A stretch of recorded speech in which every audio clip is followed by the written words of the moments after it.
Listen, going into this game, the Miami Dolphins going into Buffalo with the weight of the world on their shoulders. As I mentioned, the hardest 0-2 in the National Football League. I guess you are what you are. 0-2 is 0-2. Right. But when you're 0-2 with a blowout loss in Indianapolis to start the season that causes a players-only meeting to happen 2 days later, and then you lose your home opener 5 days after that, there's a banner circling ahead. Somebody's paying for a banner to read, hey, fire everybody. And then you lose a division game at home.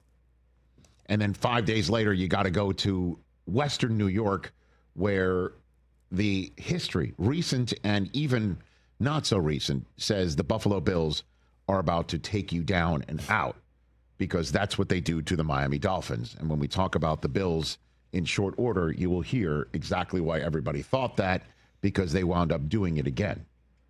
That said, the Miami Dolphins performed way better than a lot of people thought that they could or would. Chris Brockman, your higher register on Thursday was, I think the Dolphins can make it a game. Well, your higher register, spot on. You nailed that one. Thank you. Hey, yo. Because the Dolphins came out with an impressive drive to open it. A touchdown, marched right down the field, and Ollie Gordon, their rookie back, who is bringing some heft to the running game. Big boy. Yep. Okay. He pops it in the end zone. And the Dolphins not only start the game that way, but they finish the first half with another touchdown drive with 8 seconds to go. And there's Jalen Waddle in the end zone. After it looked like the Bills had gotten their sea legs under them on a short week game for them, coming off of a 20-point beatdown of the Jets on the road, not too far from Western New York, in New Jersey. I'll give you Bill Sands, that piece of red meat, the only team that plays in New York. Petty. So, That is petty. well, it's not petty, it's facts. Listen, the Miami Dolphins are in this football game. And then as a matter of fact, not only in this football game, but they do something that is so rare to be done to Josh Allen at home in a game in the fourth quarter. It's tied. And they got Josh Allen off the field with 10 minutes to go. Yeah. And then two of the Miami Dolphins captains make plays that they want back in the worst way. Like this morning, Zach Sealer has got to be waking up with the pit in his stomach and feeling like I feel every single time I lose a fantasy game. Which is you need consolation and need to remind yourself about good things that are happening to you in the world. And I mean, he absolutely folds the Buffalo Bill blocking him on a punt and just gets in the backfield, and he probably is thinking about glory as he reaches out for the punter, Cameron Johnson. Yeah, he probably thought he blocked it. And he also, didn't. inertia took over. He's 6'6", 300 pounds. What do you want him to do? Just maybe not try and block the punt. I know that's 2020 hindsight, but it was a turnover. It was essentially a turnover. You're not going to see it in the turnover column, but the 15-yard penalty puts Josh Allen back on the field. And just like that, those horror movies where you know the calls that are coming from within the house are going to take somebody out. Yeah. You knew, like, Josh Allen wasn't going to go 3 and out with this extra opportunity. You just knew.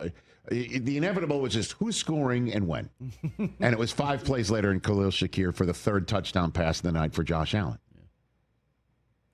And it's just like, okay, are the Dolphins going to fold now? And the answer to that question is no. Tua comes out, and he starts marching down the field in a drive where I'm sitting there with my poker buddies, and we start talking out loud. Would they go for 2? I thought the same thing. If they score and you're in Western New York and you're 0-2 and you're scoring a touchdown, and what are you going to do? Give the ball back to Josh Allen and, Nope. Let the old man Prater do to you what he did to the Ravens? And then Tua, another guy with a C on his chest, throws a brutal interception. I mean, a brutal interception. Terrell Bernard just steps right in front of it. Yeah, never saw him. And that's all she wrote. Now it's all she wrote.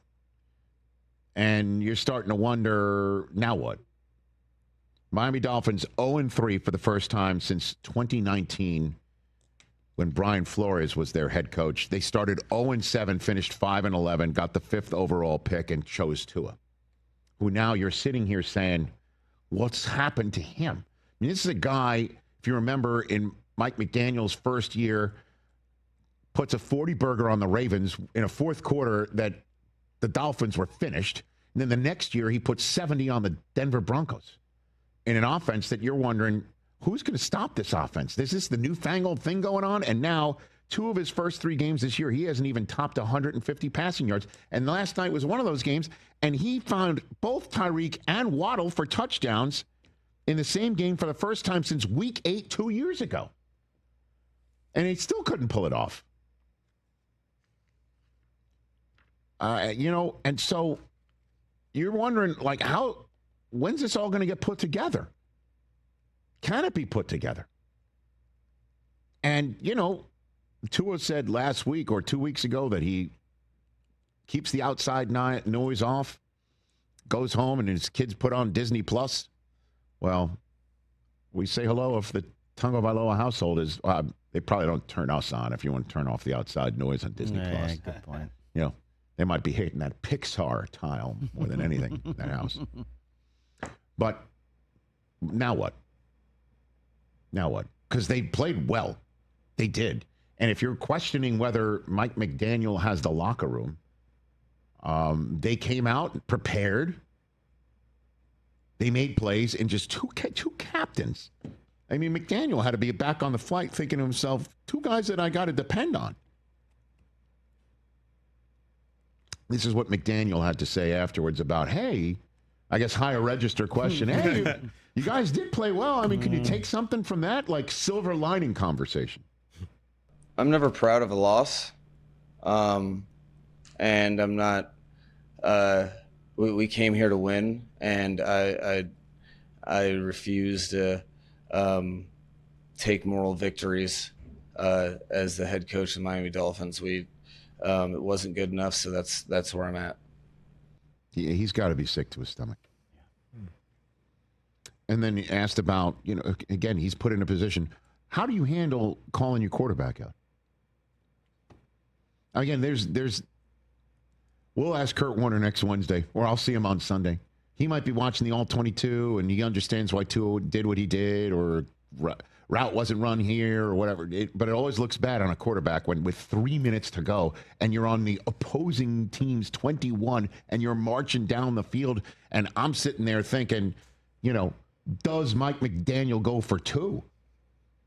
Do you wind this thing down with less than 30 seconds to go and give yourself a chance for 1 2-point play, 1 play from the 2-yard line, and instead Tua just throws it right to Terrell Bernard, and it's all she wrote? This is what McDaniel had to say. I wanted to protect the ball. I wish I could, I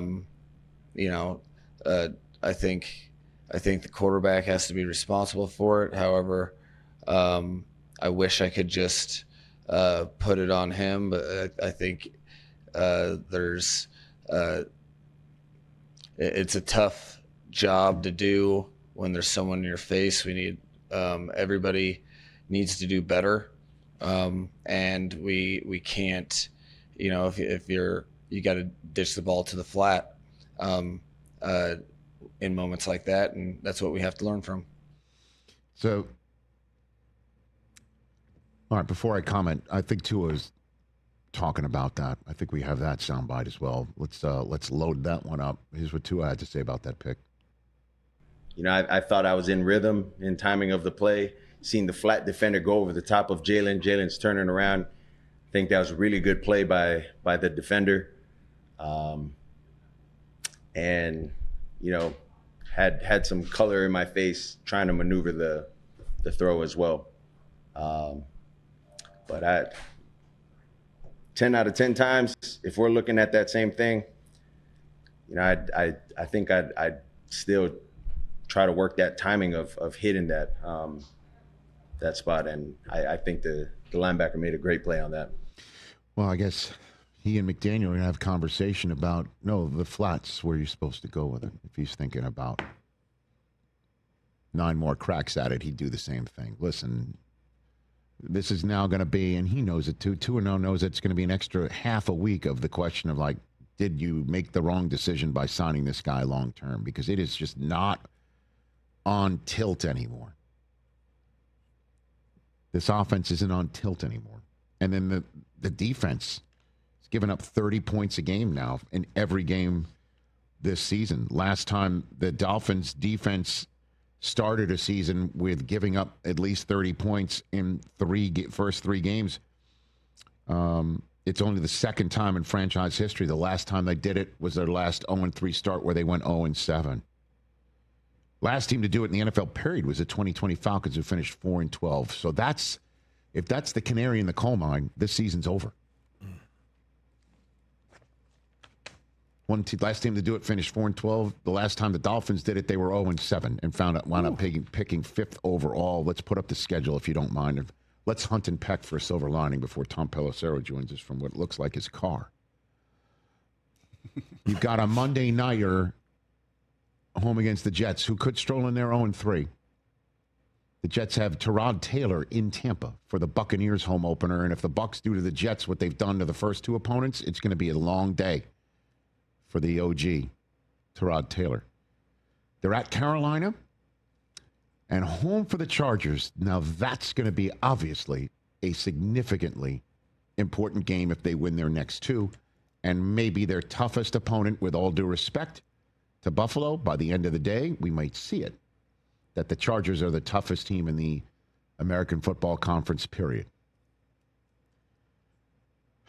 I mean, can you say there's two games that they should win when you're 0-3?